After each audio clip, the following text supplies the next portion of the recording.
ସୌମ୍ୟ ବାବୁଙ୍କ ସାଙ୍ଗରେ ବି ଥରେ ହଁ ପ୍ରତିଦ୍ୱନ୍ଦିତା କରୁଥିଲେ ମତେ ଲାଗୁଛି ଥରେ କାହିଁକି ଦୁଇଥର ନା ଦୁଇଥର କରିଛନ୍ତି ମୋର ମନେ ପଡୁଛି ଥରେ ମୁଁ ଆପଣଙ୍କୁ ଗୋଟେ ପ୍ରଶ୍ନ ପଚାରିଥିଲି ଯେ ସୌମ୍ୟ ବାବୁଙ୍କ ସହିତ ଆପଣ କେମିତି ଲଢ଼େଇବେ ଆପଣଙ୍କ ପାଖରେ ସେତିକି ରିସୋର୍ସେସ୍ ଆଉ ଷ୍ଟ୍ରେଂଥ ଅଛି କି ନାହିଁ ଆପଣ କହିଥିଲେ ମୁଁ ମୋ ଚେଲାମାନଙ୍କୁ କହିଦେଇଛି ମାନେ କର୍ମୀମାନଙ୍କୁ କହିଦେଇଛି ସୌମ୍ୟ ବାବୁଙ୍କର ଯେତେ ସବୁ ପୋଷ୍ଟର ଅଛି ତାକୁ ଚିରିଦିଅ ଆମେ ତ ପାରିବାନି ବରଂ ତମେ ଚିରିଦିଅ ପୋଷ୍ଟର ଗୁଡ଼ାକ ଆମର ସମାନ ହେଇଯିବ ସତରେ ଆପଣ ଏମିତି କହନ୍ତି ଲୋକ ସୌମ୍ୟ ବାବୁଙ୍କୁ ଚିରିଦିଅଟା କହିନି ହଁ ଆମେ ତ ସେତେ ପୋଷ୍ଟର ଲଗେଇ ପାରିବାନି ତାଙ୍କ ପୋଷ୍ଟର ଗୁଡ଼ା ଚିରିଦିଅ ଯେମିତିକା ବିଜୁ ମତେ କହିଲେ ହଉ ପାକେଟରେ ପଇସା ନାହିଁ ରାନ୍ତି କରୁଛ ଆଚ୍ଛା କିଛି କରିପାରିଲନି ମୁଁ କହିଲି ନାଇଁ କଣଟା କରିବି ନା ଏଇ ପୋଷ୍ଟର ବ୍ୟାନର ସବୁ କୋଉଠୁ ଆସିବ ପଇସା କୋଉଠୁ ଚିନ୍ତା କରିଛ ମୁଁ ଆଜ୍ଞା କରିଦେଇଛି ନା କଣ ନା ହାତ ଚିହ୍ନରେ ମୋହର ଦେଇ ପ୍ରସନ୍ନ ପ୍ରସନ୍ନ ଜିତାନ୍ତୁ ସେତେବେଳେ କଂଗ୍ରେସ ସେଟା ଅଛି ମୁଁ କଣ କଲି ମୋ କର୍ମୀ ଭାଇମାନଙ୍କୁ କହିଲି ସେତେବେଳେ କର୍ମୀମାନେ ଗୋଟେ ଅନେଷ୍ଟ ଥିଲେ ବହୁତ ମାନେ ସେ ଲୋକ ଗୁଡ଼ା ଆଉ ନାହାନ୍ତି ସେମିତି ମିଳିବେନି ମୁଁ କହିଲି ତମେ ଗୋଟେ କାମ କର ଚକ୍ ଖଡ଼ି ନେଇଯିବ ସେଇ ହାତ ଚିହ୍ନରେ ଯୋଉ ଲେଖା ହେଇନି ସେଟା ଦୀର୍ଘିକାଟି ଟାଣିଦବ ହାତୀ ଚିହ୍ନରେ ହାତୀ ହେଇଗଲା ମୋ ଚିହ୍ନ ହାତୀ ମିଳିଥିଲା ହାତକୁ ହାତୀ କରିଦିଅ ହାତୀ କରିଦେବି ଏବଂ ମୋ ପାଖେ ପଇସା ଥିଲା ମୁଁ ସଙ୍ଗେ ସଙ୍ଗେ ପହଞ୍ଚିଲି ଶରଦ ଦେବଙ୍କ ପାଖରେ ମତେ ବହୁତ ଭଲ ପାଆନ୍ତି ରାଜା ଆଳି ରାଜା ସିଏ ବି ସବୁ ବିଜୁ ମତେ କ୍ଲୋଜ ମନ୍ତ୍ରୀ ଥିଲେ କଣ ନଥିଲେ ସିଏ ବିରୋଧୀ ଦଳ ନେତା ବି ଥିଲେ ସିଏ ମୁଁ ତାହା ପହଞ୍ଚିଗଲି କୁଆଡ଼େ ରହିବ ମୁଁ ରାଜା ସାହେବ ମୁଁ ହାତୀ ଦିଟା ନେବାକୁ ଆସିଛି କଣ ପାଇଁ ଓ ତମର ହାତୀ ଚିହ୍ନ ଆଚ୍ଛା ତାଙ୍କର ହାତୀ ଥିଲା ଚିହ୍ନ ଆମର ହାତୀ ନଥିଲା କି ତାଙ୍କର ହାତୀ ଥିଲା ତାଙ୍କ ଭାଇ ହାତୀ ତାଙ୍କ ଉଆସରେ ହାତୀ ଆଗରୁ ଥିଲା ତ ଆପଣ ହାତୀ ଦିଟା ନେଇ ଆସିଲେ ସିଏ ଦେଲେ ମତେ ଆପଣ ଖୋର୍ଦ୍ଧା ନେଇ ଆସିଲେ ହାତୀ ହଁ ଖୋର୍ଦ୍ଧା ଏବଂ ଖୋର୍ଦ୍ଧାରେ ହାତୀ ଉପରେ ବସି ପ୍ରଚାର କଲେ ହାତୀ ଉପରେ ବସି ପ୍ରଚାର କରିନି କଣ କଲି ଦିଟି ମାହୁନ୍ତ ଆସିଥିଲେ ସାଥିରେ ତାଙ୍କୁ ସିଏ ଟ୍ରେନିଂ ଦେଇଥିଲେ ମୁଁ ବି କହିଲି ଯେ ମୁଁ ଟିକେ ତମେ ଯାହରେ ପୁରୀ କିଛି କାଚ କିଛି ସିନ୍ଦୁର ମଧ୍ୟ ଆଣିବ ଠାକୁରଙ୍କର ଏବଂ ଗାଁ ଗହଳିରେ ହାତୀ ବୁଲିବେ ମାହୁନ୍ତ ଟିକେ ଲଗେଇ ଦେଉଥିବ ମା ମାନଙ୍କର ଲୋ ମା ତ ହାତ କାଚ ବଜ୍ର ହଉ କିନ୍ତୁ ଆମ ଗାଁରେ କାଚ ବଜ୍ର ହଁ ବେଶ ଏବଂ ମାନେ କେବେ ଆଉ ବିଧବା ହବ ନା ସ୍ୱାମୀ ସବୁବେଳେ ବେଶ ବେଶ ତ ଏଇ ଚିହ୍ନଟାରେ ମୋହର ମାର ବୋଲି କହିବ ହାତୀ କହୁଛି ଯେ ମୋତେ ତମେ ଭୋଟ ଦିଅ ମୋ ଚିହ୍ନଟା ହାତୀ ଆଉ କଣ ମାହୁନ୍ତ ପ୍ରଚାର କରିବ ହଁ ସେ ମାହୁନ୍ତ ମଧ୍ୟରେ ପ୍ରଚାର କରିଛି ମାହୁନ୍ତ ହାତୀ ଏମିତି ଗାଁ ହାତୀ ପିଠିରେ କଣ ଆପଣଙ୍କ ପୋଷ୍ଟର ନାଁ ଫାଁ ଲେଖା ହେଇଥାଏ ନା ଖାଲି ହାତୀ ବୁଲେ ଖାଲି ହାତୀ ବୁଲେ ପୋଷ୍ଟର ମାରିବା ଦରକାର ହାତୀ ଗଲା ମାନେ ପ୍ରସନ୍ନ ପାଠଶାଣୀ ଯାଉଛନ୍ତି ବାସ୍ ନିଶ୍ଚୟ ସନ୍ଦେହ ଅଛି ସେତେବେଳେ ଆପଣ ସ୍ୱାଧୀନ ଥିଲେ ସ୍ୱାଧୀନ ଚିହ୍ନରେ ତ ଚିହ୍ନ ହାତୀଟା ମିଳିଲା ଆଉ ହାତୀ ଆପଣଙ୍କ ପାଇଁ ପ୍ରଚାର କଲା ହଁ କରିଛି ବହୁତ ଇଣ୍ଟରେଷ୍ଟିଂ ଷ୍ଟାଇଲ ଆଉ କେମିତି ପ୍ରଚାର କରନ୍ତି ଆପଣ ଏଇ ପ୍ରଚାର ମାଗଣା ହୁଏ ଇନ୍ଦିରା ଗାନ୍ଧୀ ମରିଥିଲେ ତାର ଅଳ୍ପ ଦିନ ପୂର୍ବରୁ ହାୱା ପ୍ରଚଣ୍ଡ ହଁ ତା ସତ୍ତ୍ୱେ ପ୍ରସନ୍ନ ପାଠଶାଣୀ ଏଇ ସବୁ ନୂଆ ନୂଆ ପ୍ରାକ୍ଟିସ୍ କରିକି ଜିତିଛି ସେତେବେଳେ ଆଉ କଣ ପ୍ରାକ୍ଟିସ୍ ସବୁ କରିଛନ୍ତି ଆଉ ପ୍ରାକ୍ଟିସ୍ ବେଳେ କର୍ମୀ ମାନଙ୍କୁ ପଇସା ଦିଅନ୍ତି ବହୁତ ନାଇଁ ନାଇଁ କର୍ମୀ ଦେଇନି କାହିଁକି ମିଛ କହିବି କର୍ମୀ ଦେଇ ସେ ଯେତେବେଳେ କର୍ମୀ ଯୁକ୍ତି ଥିଲେ ମାନେ ସେମାନେ ଗୋଟେ ଲାଳାୟିତ ନଥିଲେ ପଇସା ପାଇଁ ଗୋଟେ ଲଢ଼େଇ ହବ ଲଢ଼େଇ ଆପଣ ଇଲେକ୍ସନରେ କେତେ ପଇସା ଖର୍ଚ୍ଚ ଇତିହାସଟା ରହିଛି ଇଲେକ୍ସନରେ କେତେ ପଇସା ଖର୍ଚ୍ଚ କରନ୍ତି ସେତେବେଳେ ଇଲେକ୍ସନରେ ଏବେ କେତେ ଖର୍ଚ୍ଚ କରନ୍ତି ଲାଷ୍ଟ ଇଲେକ୍ସନ କିଛି ଖର୍ଚ୍ଚ କରିନି ମାଗଣା ଏତେ ଲୋକ ବୁଲନ୍ତି ଆପଣଙ୍କ ସାଙ୍ଗରେ କୋଉଟା କହିଲେ ମାଗଣା ବୁଲନ୍ତି ଏତେ ଲୋକ ମୋ ସାଥିରେ ଆରେ ଆଗରୁ ଥିଲା ନା କଂଗ୍ରେସ ଆଉ ସେମାନେ ମାଛ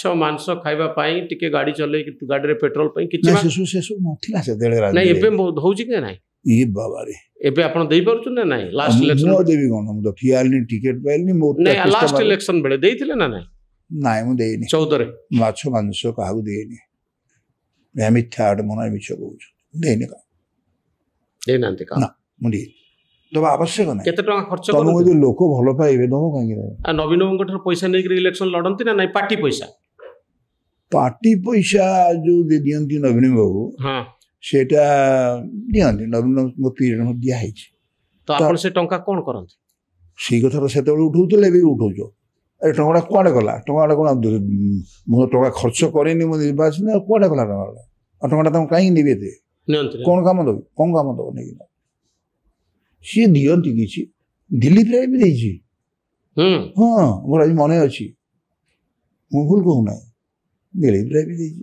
ଦିଲ୍ଲୀପ ରାୟ ଦିଏ ଦିଏ ଦିଏ କିଛି କିଛି ୱାର୍କରଙ୍କୁ ଭାରି କ୍ଲୋଜ୍ ଥିଲା ସେ ବିଜୁ ପଟ୍ଟନାୟକଙ୍କର। ତେଣୁ ମୋର ଆଜି ମନେ ଅଛି ବିଜୁ ବାବୁ କହିଲେ କ'ଣ କରିବା, କୁଆଡ଼ୁ ପଇସା ଆସିବ ଆମର, ଏଇଟା କ'ଣ ବିକିଦେବୁ? ସେ ମାନେ ରାଜନୀତି ପାଇଁ ଏଥିରେ ଲାଗିଲେ। ମୁଁ ମନା କଲି, କାହିଁକି ଆପଣ ବିକିବେ? କ'ଣ ବିକିବେ? ଘର ବିକିଦେବେ, ଦିଲ୍ଲୀ ଘର ବିକି ଦେଇକି ମାନେ ପଇସା ନାହିଁ। ବିଜୁ ବାବୁର ତ୍ୟାଗଟା କାହାର ଅଛି? କେଜଣ ପଲିଟିସିଆନର ଅଛି? କିଏ ବା କହୁଛି? ମାନେ ବିଜୁ ବାବୁଙ୍କ ଭଳିଆ ଲୋକ ଘର ବିକୁ ପ୍ରିପେୟାର ଥିଲା ପଲିଟିକ୍ସ ପାଇଁ। ଯେତେବେଳେ ପ୍ରଶ୍ନ ପାଇଁ ତାହା ବି ଶୁଣିଛି, ସେତେବେଳେ ପ୍ରଶ୍ନ ପାଇଁ ବିଜୁ ବାବୁ କହିଛି ଆପଣ ମୋଟେ କରନ୍ତୁ, ମୋଟେ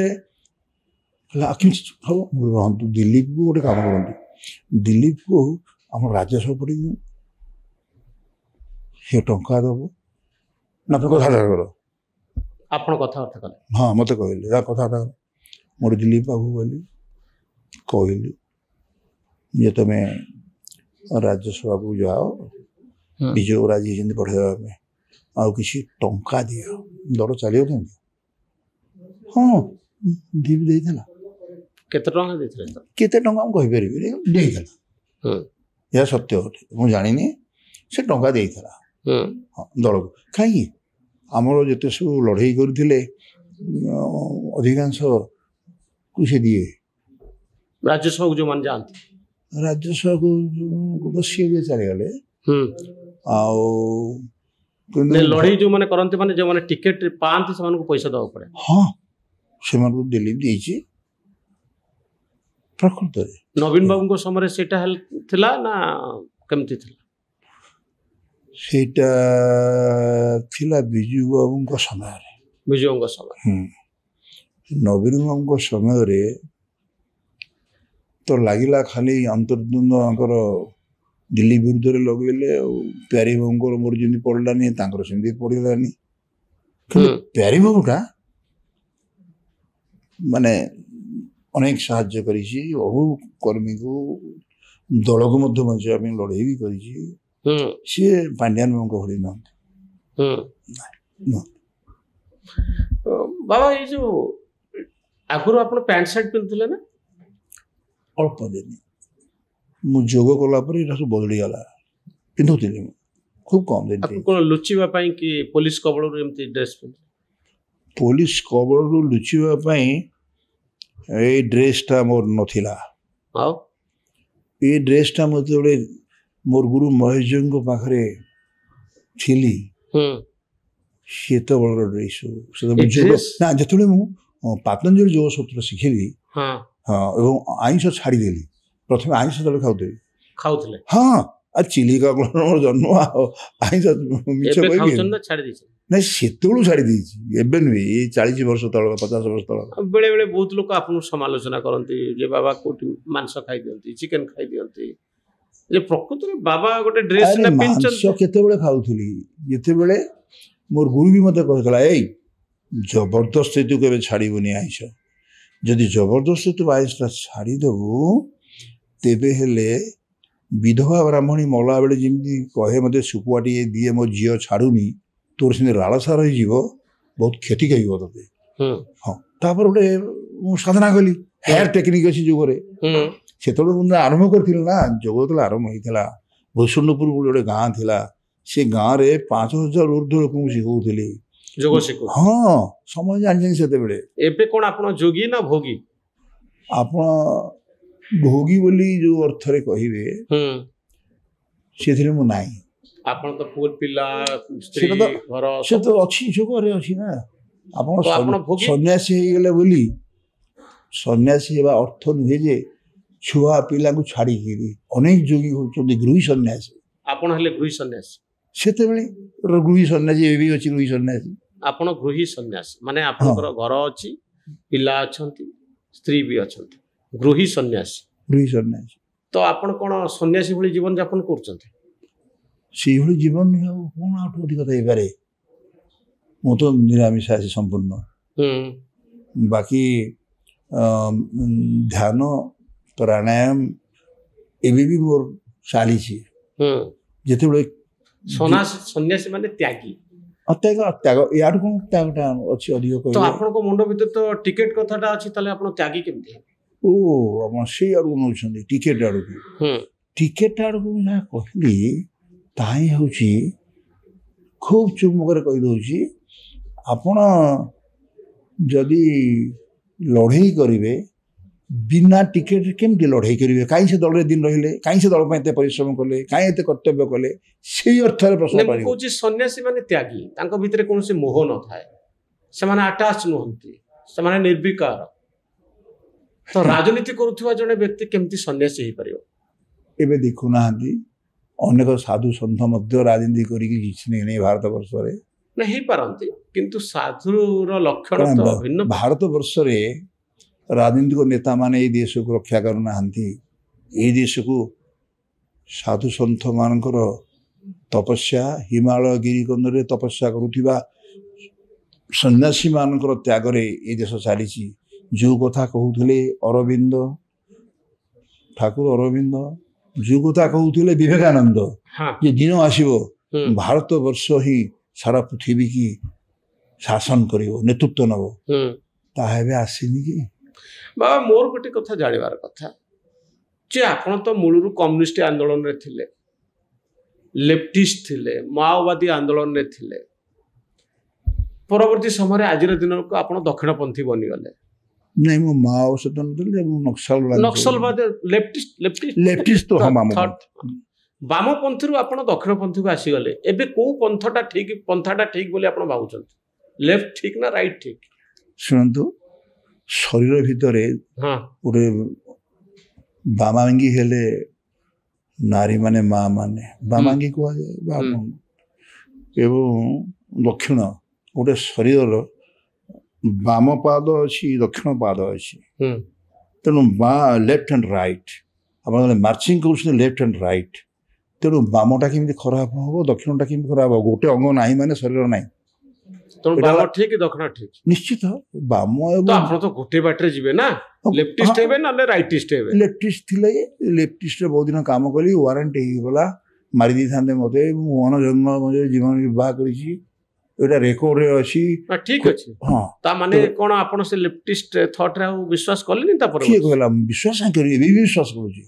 କଥା ହଉଛି ସେ ସମୟର କଥା, ସେ ଯୋଉ ସମୟକୁ ନେଇକି ତମେ ରାଜନୀତି କରୁଛ। ଏବେ ଏ ସମୟରେ ହଉଛି ଦକ୍ଷିଣପନ୍ଥୀ ଚିନ୍ତାଧାରା। ଦକ୍ଷିଣପନ୍ଥୀ ଏବେ ସାଧୁ ସନ୍ନ୍ୟାସୀ, ଏବେ ତ ବର୍ତ୍ତମାନ ସାଧୁ ସନ୍ଥ ମାନେ ସମସ୍ତେ ଏଇ ଦଳରେ, ଏବଂ ସେମାନେ ମଧ୍ୟ ଦକ୍ଷିଣପନ୍ଥୀ ଏଇ ଅର୍ଥରେ।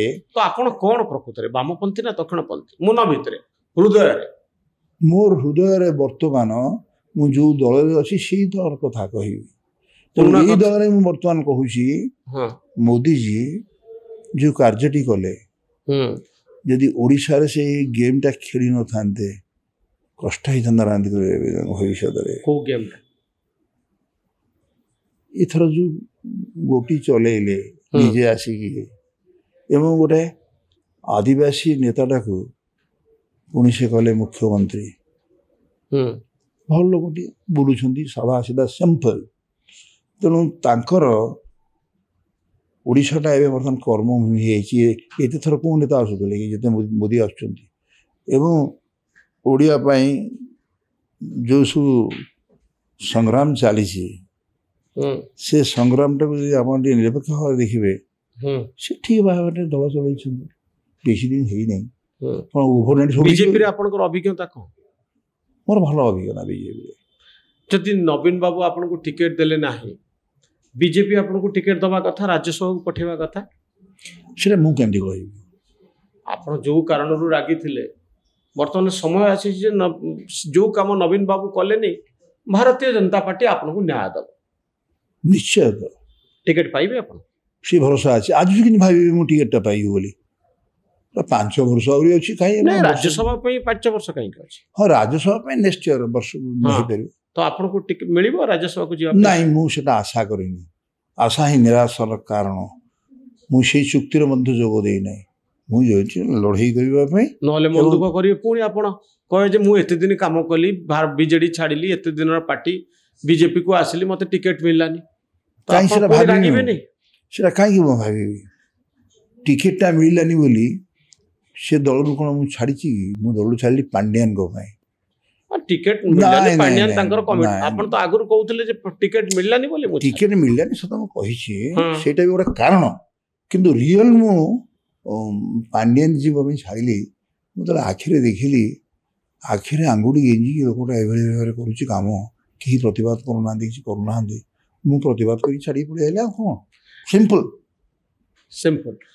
ବାବା ବିଜେପି ଯଦି ଆପଣଙ୍କୁ କୌଣସି ଗୁରୁତ୍ୱପୂର୍ଣ୍ଣ ପଦବୀ ନଦେଲା ଦାୟିତ୍ୱ ନଦେଲା ପ୍ରିୟଦର୍ଶୀ ମିଶ୍ର ଆଉ ଟିକେଟ ପାଇଲେନି ମନେ କରନ୍ତୁ ଆମେ ତ ସବୁବେଳେ ଆଶାରେ ବଞ୍ଚିଛେ ଭଲ ଜିନିଷ ହବ ତାହେଲେ ଆପଣ କ'ଣ ପୁଣି ବିଜେପି ଛାଡ଼ିଦେବେ ଶୁଣନ୍ତୁ ମୋର ଯାହା ବିଶ୍ୱାସ ପ୍ରିୟ ବର୍ତ୍ତମାନ ତା ନିଜ ଗୋଡ଼ରେ ଠିଆ ହେଇକି ସଂଗ୍ରାମ ଚଲେଇଛି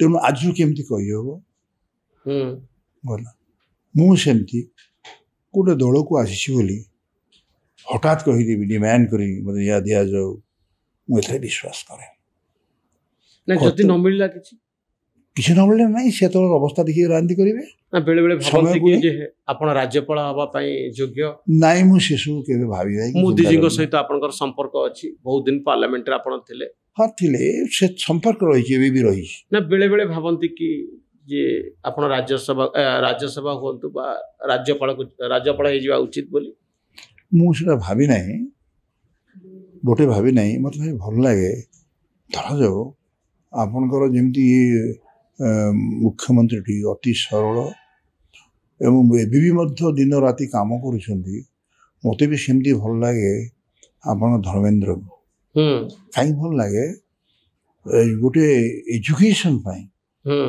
ଶିକ୍ଷା ବ୍ୟବସ୍ଥା ଉପରେ ମୋଦିଜୀଙ୍କୁ ମୁଁ କୃତଜ୍ଞତା ଜଣାଇବି ଏ ଲୋକଟି ଯୋଗ୍ୟ ଲୋକଟି ଦେଇଛନ୍ତି ସେ ଯେଉଁଭଳି ଭାବରେ ବକ୍ତବ୍ୟ ପ୍ରଦାନ କରିଛନ୍ତି ଆପଣ ଦେଖନ୍ତୁ ରେକର୍ଡ ଦେଖନ୍ତୁ ତେଣୁ କିଛି କିଛି ଲୋକ ଓଡ଼ିଆ ସେମାନେ ସବୁ ପ୍ରତିଭା ଲୁଚି ରହିଥିଲେ ତାକୁ ଆଲୋକକୁ ଆଣିବାରେ ନେତାମାନଙ୍କର ଅଦ୍ୱିତୀୟ ଭୂମିକା ପାଇଁ ସେମାନେ ନମସ୍ୟ ଠିକ ଅଛି ଆପଣ ଚେଷ୍ଟା କରୁଛନ୍ତି ସେମିତିକା କ'ଣ କହିଲେ ଆଉ ଆପଣ ଚେଷ୍ଟା କରୁଛନ୍ତି କି ଡିଫରେଣ୍ଟ ଚ୍ୟାନେଲରେ କେମିତି ଗଭର୍ଣ୍ଣର ବନିଯିବେ ନାଇଁ ମୁଁ ସେସବୁ ଚେଷ୍ଟା ନାହିଁ ମୋର ମୁଁ ତ ଲୋକ କାମ କରୁଛି କିଛି ନାହିଁ ମୋ ପାଖରେ ମୁଁ ଯାଉଛି ଏମିତି କେଉଁ ଗାଁ ନାହିଁ ଏମିତି କେଉଁ ଜାଗା ନାହିଁ ଯୋଉଠି ଯାଇଛି ମୁଁ ଏବେ ବି କହୁଛି ବିଜେପିରେ ମିଟିଂକୁ ଡାକୁଛନ୍ତି ଆପଣ ବଡ଼ ବଡ଼ ମିଟିଂ ବୈଠକ ବଡ଼ ବଡ଼ ମିଟିଂ ଡାକି ନାହାନ୍ତି କିନ୍ତୁ ବିଜେପି ମାନେ ଡାକୁଛନ୍ତି ପଚାରୁଛନ୍ତି ଆମେ ଗୋଟେ ଭଲ ସଭାପତି ପ୍ରଧାନମନ୍ତ୍ରୀ ଆସିଲେ ଆପଣଙ୍କୁ ସୁଯୋଗ ମିଳୁଛି ବୈଠକରେ ମୁଁ ଯାଇଥିଲି ପ୍ରଧାନମନ୍ତ୍ରୀ ରିସିଭ୍ କଲି ଆଉ ଏବେ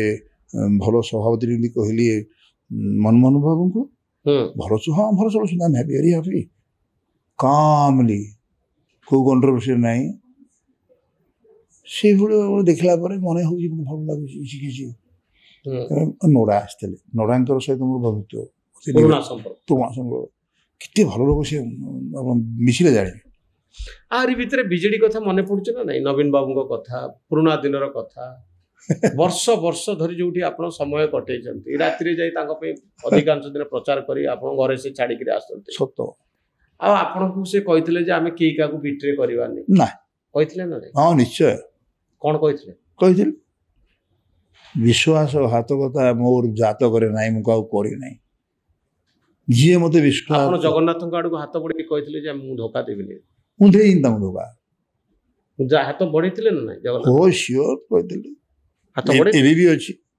ଏବେ ମୋତେ ପଚାରିଲେ ଆମେ କିଛି ସାମ୍ବାଦିକ ବନ୍ଧୁ ମୋର ପଚାରିଲେ ଆରେ ଆପଣ କ'ଣ ଆମେ ଶୁଣୁଛୁ ଜଗନ୍ନାଥଙ୍କ ସହିତ ମୋତେ କଥାବାର୍ତ୍ତା ହୁଅନ୍ତି ଆପଣ କଥା କୁହନ୍ତି ମୁଁ ସେଇମାନେ ଯେଉଁମାନେ ପଚାରିଲେ ତାଙ୍କୁ ଉତ୍ତର ଦେବି ମୁଁ ତମେ ଦେଖିଛ ନା ଯେଉଁମାନେ କହୁଛନ୍ତି ସେମାନେ ଦେଖିଛନ୍ତି ତେଣୁ କାହିଁ ହେଇପାରିବନି କଥାବାର୍ତ୍ତା ଏବଂ ଜଗନ୍ନାଥ କ'ଣ ଆପଣ କହିଲେ ମୁଁ ଶୀଘ୍ର ପାଣ୍ଡିଆନଟାକୁ ନେଇଯାଆନ୍ତୁ ଯୁଆଡ଼େ ସିଏ ବଡ଼ ହଉ ଯୁଆଡ଼େ ନେଇଯାଆନ୍ତୁ ପଛକୁ ଏଇ ଦଳରେ ରଖନ୍ତୁ ନାହିଁ।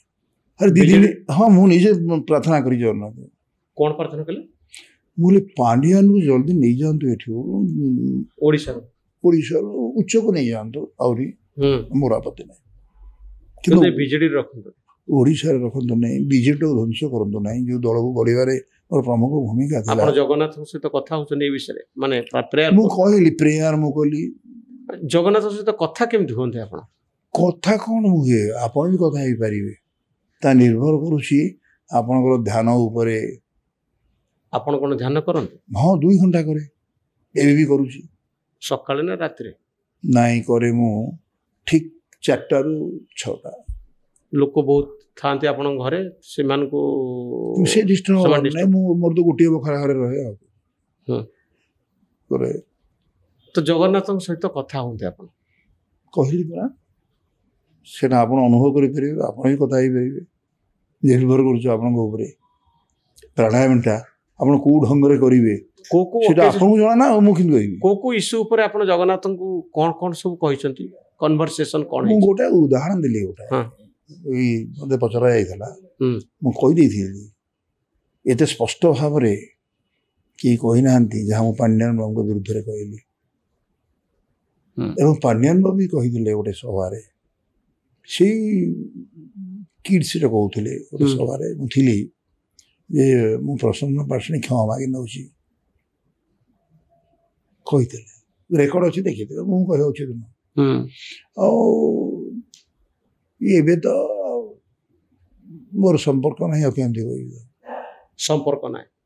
ଆଉ ନବୀନ ନିବାସ କଥା ଆପଣଙ୍କର ମନେ ପଡୁନି? ନବୀନ ନିବାସଟା ମନେ ପଡ଼ିବ, ତାର ଇତିହାସ ଜଡ଼ିତ, କିନ୍ତୁ ଏବେ ବା ମନେ ପକେଇ ମୋର ଲାଭଟା କ'ଣ ହବ? ଥରେ ଛାଡ଼ିଦେବା ପରେ ପୁଣି ଏକମୁହାଁ ହେଇକି ବର୍ତ୍ତମାନ ମୁଁ ଚାଲିଛି ଗୋଟାଏ ଦିଗରେ, ଅନନ୍ତ ଦିଗନ୍ତ ପରିବ୍ୟାପ୍ତ, ତାରି ଭିତରେ ଚାଲିଛି। ମୁଁ ପଛକୁ କାହିଁକି ଫେରିବି? ଆଗକୁ ଚାଲିବି, ପଛକୁ ଫେରିବିନି। ମୁଁ ସେଟା ଭାବେନି, ପଛ ହିଁ ପଛରେ ଏଠି ଘଟଣା ଘଟିଯାଇଛି, ଏତେ ଦୁର୍ଘଟଣା ଘଟିଯାଇଛି, କ'ଣ ନ ଘଟି ଜୀବନରେ। ଏ ଲଷ୍ଟ ମାଇ ବୋଥ୍ ଦ ଆଇଜ୍, ଅନ୍ଧ ହେଇଥିଲି, ତାପରେ ବହି ଦେଖିଯିବ କ'ଣ ମାନେ ବହି ନ ଲେଖିଛି ନକ୍ସଲବାଦ ଉପରେ, କ'ଣ ବା ନ ଲେଖିଛି ବିପ୍ଳବ ଉପରେ, କ'ଣ ବା ନ ଲେଖିଛି ପ୍ରେମ ଉପରେ, ଧର୍ମ ଉପରେ, ସବୁ। କିନ୍ତୁ ମୋର ପ୍ରଚାର ହୁଏ ନା। ପ୍ରଚାର ଆପଣଙ୍କର ବହୁତ ହୁଏ, ସମସ୍ତେ ଆପଣଙ୍କ ପାଖରେ ବୁମ୍ ଧରିକି ରଖିଥାନ୍ତି, ଲଗେଇଥାନ୍ତି ଟିଭି ଚ୍ୟାନେଲ ମାନେ। ମୁଁ ସେଟା ଜାଣିନି, ତୁମକୁ ଧନ୍ୟବାଦ। ପ୍ରଚାର ଆପଣଙ୍କୁ ବହୁତ ହୁଏ ଆପଣଙ୍କର। ତ ବାବା ଆପଣଙ୍କର ଏଇ ଯୋଉ ଏଣ୍ଟାର ଜର୍ଣ୍ଣି, ଏଇ ଯୋଉ ଯାତ୍ରା, ଆକୁ ଯଦି ଗୋଟେ କବିତାରେ ପ୍ରକାଶ କରିବା ପାଇଁ ଆପଣଙ୍କୁ କୁହାଯାଏ, ସେ କବିତାଟି କେମିତି ହେବ? ଆପଣ ତ ଆସୁ କବି, ହଠାତ୍ କବିତା ଲେଖିଦିଅନ୍ତି। ନିଜ ଉପରେ ଯଦି କବିତା ଲେଖିବାକୁ କୁହାଯାଏ? ତୁମ ଧରଣୀରେ ସୂର୍ଯ୍ୟ ଉଏରେ, ତୁମ ଧରଣୀରେ ଫୁଟଇ ଫୁଲ, ତୁମ ଧରଣୀରେ ତଟିରି ଛୁଟିରେ ସଙ୍ଗୀତ ଗାଏ ବିହଗ କୂଳ। ଅତି ପୁରାତନ ଧରଣୀରେ ତୁମ ନୂଆ କଥା କିଛି ନାଇଁରେ ନାଇଁ। ତୁମ ଏ ଧରଣୀ ସରଳ ସରଣୀ ଭଲ ଆଉ ମୋତେ ଲାଗେ ନାହିଁ। ପାଣି ବିନା ଏଠି ପ୍ରାଣ ତୁଟିରେ ମଦନ ଏଇ ଛୁଟେ ଦି କୂଳ ଛୁଇଁ। ବୃଦ୍ଧା ପାଲଟେ ଦିନୁ ଦିନ ଯୁବା, ଶିଶୁ ପରେ ଗୋଟେ ମରଣ ଛାଇ। ମାଇଲ ମାଇଲ ଫାଇଲିର ଚାଷ, କବିତା ବଜାରେ ମରୁଡ଼ି ରଡ଼ି, ଜି ବାଲୁଭରେ ଆଖି କାନ ବୁଝି ଗଡ଼ୁଛି ସବୁରି ଜୀବନ ଗାଡ଼ି। ସବୁରି ମୁହଁରେ ଆଲି ଗୋଡ଼ ତାଲା, କଥା କହିବାକୁ ଜଣେ ତ ନାହିଁ। ତୁମ ଏ ଧରଣୀ ସରଳ ସରଣୀ ଭଲ ଆଉ ମୋତେ ଲାଗେ ନାହିଁ। କାହିଁ ଭଲ ଲାଗୁନି ଆପଣଙ୍କୁ? ମାନେ ସତ କଥାଟା କେହି କହୁନାହାନ୍ତି, ମୁଁ ଖାଲି ଦେଖୁଛି ଆଖିରେ ଜଳ ଜଳ ହେଇ କହିପାରୁନାହିଁ, ଅସୁବିଧା। ତେଣୁ ଆପଣ ଆଗରୁ ଭଲ ଥିଲେ ନା ଏବେ ଭଲ ଅଛନ୍ତି? ଏବେ ମୁଁ ବହୁତ ଭଲ ଅଛି। ଆଗରୁ ଭଲ ନଥିଲେ? ଥିଲି, ଭଲ ଥିଲି, କାହିଁ ନିନ୍ଦା କରିବି। ଆଗ ଅପେକ୍ଷା ଏବେ ଭଲ ଅଛନ୍ତି? ଆଗ ଅପେକ୍ଷା କଂଗ୍ରେସରେ ଥିଲାବେଳେ ମୁଁ ଖୁବ୍ ଭଲ ଥିଲି। କଂଗ୍ରେସରେ ଜାନକୀ ବାବୁର ମୋର ଏତେ ବୁଲିଛୁ, କାମ କରିଛୁ, ତେଣୁ ଏବଂ ସେ ପରିବାର ସହିତ ମୋର ସମ୍ପର୍କ ଥିଲା। सोनिया गांधी मध्य व्यक्तिगत भाव जानते पुओ तापर जो दल सब आसला सी दल भूमिका कम्युनिस्ट पार्टी भूमिका मु प्रशंसा करी कम्युनिस्ट जार इष्ट से ही अटे कम्युनिस्ट चंद्र तार फसल फड़ी काले हो नष्ट से ही अटे कम्युनिस्ट तो कौटी कौ पार्टी कौन लगाई तो आप कौ पार्टी एत पार्टी जाइछन्ती कम्युनिस्ट पार्टी ठारू कांग्रेस पार्टी ठारू बीजेडी जनता दल बीजेपी सबुठारू कौ पार्टी आपन पई भलो वर्तमान तो सारा देश पई भलो हला बीजेपी पार्टी आपनकर अभिज्ञता को प्रमाणित हो गला एबे आपन देखंतु इते बड़ बुड़ पकिया को जाइथिबा एवं बुड़ पकेबार आपन देखिसनी मीडिया रे टीवी रे 64 कोटी लोक अरे बाबा ओरे रेकॉर्ड बाबा आपनकर 80 वर्ष बयस रे निजको क्लांत लागुच कि नाही नहीं मो क्लांत फील ए पर्यंत करी नाही काली जे न करी कि आज जे करी नाही मोर हार्ट किडनी आखी सब ठीक अछि मोर सब ठीक अछि कि नाही रो चाली पारछन्ते आपन भल कि चाली पारुछि केते किलोमीटर चलीबे अपन पूरा मैराथन में भाग नहीं मिनी मैराथन में पुरस्कार पाई भूली गल खाइबा पीवा ठीक अछि खाइबा पीवा ठीक अछि डायबिटीज ब्लड प्रेशर मोर डायबिटीज नहीं ब्लड प्रेशर नहीं ए मापी दन ना किछि नाही नहीं तो नो डिजीज किछि रोग नाही नाही देखिछन ता कोन देखियो देखन तो रोग मुक्त शरीर रागरु रोग राग नाही आपन रागरु रोग जदि करबो जोग जीवन को करुथिब उपभोग जोग को आरंभ करथिला प्रसन्न पाठशाली कहिनी करिछि बोले आरंभ तो उपभोग करूचंती आपन जीवन आज्ञा तो जीवन को करूचंती आपन उपभोग हां एते उपभोग करियो आपन कहली वेरी सिंपल वेरी सिंपल आपन को टंका प्रति अटैचमेंट नाही ए पर्यंत यदि आपन मते कहिबे टंकाटा की तयारी करे लोके कहते भगवान कर दिंते मो मत टंका तो मनीष तैयारी करे ना अच्छा टंका जब मनीष तैयारी करे मनीष जानिला जे टंकाटा ताको तैयारी करुची वर्तमान सेतिकी बेले जदि से सतर्क न हुए से मनीषर पतन हुए जमदेवता कौन कहती टंका बेसी दे दियंती जदि टंका न देबे से मरी मरी माने मरी मरी बोपक आसीबे बोलिबो केमिया तेनु जम ही हमको टंका दिए जेते सब कोटिपति जहाँ को कहे धन पशु से धनिक माने जानिमा उचित बन्या आसिले मरुड़ी आसिले बा आपणकर भूकंप हेले गरीब माने बेसी मरती बन्या बात्या किंतु आकाश कूलारे भरा अपाछुड़ा खरा बरसा की गड़ू थाए गोड़ी परी वर्ष सारा माटिर मुठारे जदि नदी रे धरा टाण खरा मेघहारा जीवन पालरे तोर काचर टुकुरा एटा यदि प्रसन्न प्रसाणी कहूची प्रसन्न प्रसाणी यदि कहला जे तुम यदि सतर्क न रहिबो तुमको निश्चित भाव रे कोरोना रे कोटी कोटी लोक मरी जिवे सबुठु यदि आपण गणना करिवे पृथ्वी रे कम संख्यक मृत्यु होती ओडिशा तार कारण जगन्नाथ जो एवं आमर माँ मान जो गाँ गहली जो मैंने फुंक नाल फुंकती आम रांधती फुंक नाल फुंकले कौन हुए ना कोरोना जिते बड़े आसे सी ये रही 5 दिन डेरी करदे भितर पलैगला आउ बंची हम ना किंतु फुंक नाल फुंकिले तार गरम हवार ताती कोरोना से मरी जाए ए तत्व आपन किए दला मुझे देछि मो अनुभूति कही भाषण रे फुंकनला जो कोरोना पड़ेला हाँ कोरोना पड़ेला कोठी माने कोरोना आसी पाला नहीं पड़े जाए एवं वर्तमान में आसुची एक सांघातिक मु कहबा उचित हाँ मालिका जहाँ कही कौन कही मु कहीं कहबी धानकुद बोली गोटे जगह अच्छी जगत सिंहपुर रे सारा जगतर सिंह माने जो था ना जगत सिंहपुर धौलीकूद मु बहुत जगह जाई जगत सिंहपुर आपन सीढ़ी जातु 5 जन जगह केमती आपण ध्यान कूद कहउछन ना धौलीकूद कहउछन नहीं ध्यान कूद कहउछि धौलीकूद कहउनी को जगहटा कहले जगतसिंहपुर को जगहटा मोर तो माने पड़ने जयपुर पाखरे तारपुर पाखरे सेटा हां सेठी कोन हेछि ध्यान कूद रे सेठी 5 जन कवि माने तपस्वी जो मैंने मालिका लिखिछन्ति से माने तपस्या करुथिले से तपस्या कला से ट्रांस हो गले एवं सेतिकी बेले अनंत शून्य जो बाणी आसिला से बाणी गुड़ा को से नोट कले जेतेबेले थिला एथिरे से माने लेखुथिले तालपत्र पोथीरे एवं से बाणीटा एते सत्य होइछि आपनकर ओडिया जाति सारा पृथ्वी की देई देला सेटा होछि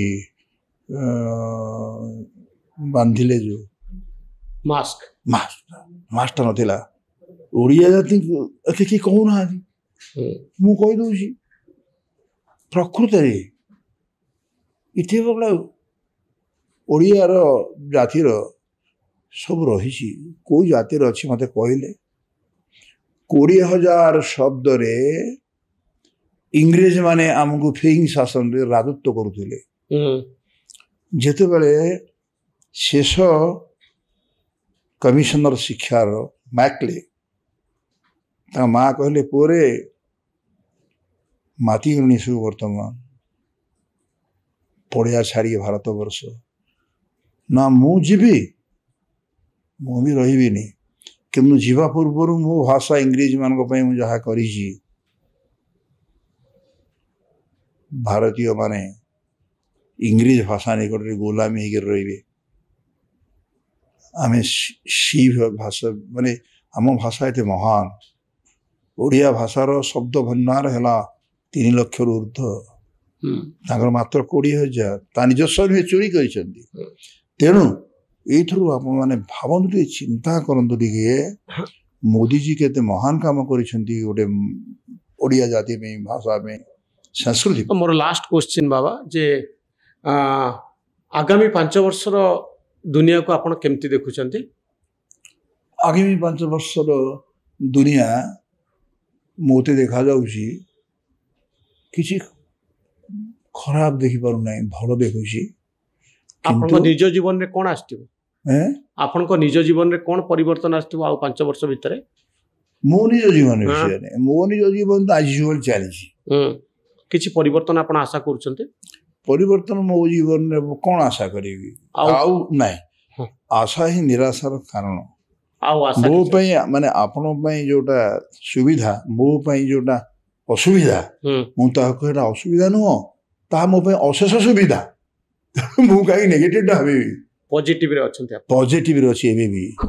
बहुत धन्यवाद बाबा प्रसन्न पाठशाणी बहुत धन्यवाद आपण अनेक गुडी कथा कहिले आपण दीर्घ दिन धरी ओडिसार जनजीवन सहित संपृक्त अनेक नेतांक सहित संपृक्त ओडिसार जो क्षमता पाई संघर्ष चली राजनीतिर जो गहन तत्व ता सहित आपण संपर्कित ओडिया भाषा साहित्य कविता सहित आपण संपर्कित मु भावुची आज एपिसोड रे आपण जो जो कथा कहले आम दर्शक मान को ताहा निश्चित भाव में तांका मन को छुईब आशा करिबा जे आपण आगामी 5 वर्ष भितरे जीवन एक नुआ अध्याय को सामना करंतु बा गोटे नुआ अध्याय आपण को जीवन रे आसु आ ओडिया भाषा साहित्य और राजनीति को आपण समृद्ध करंतु।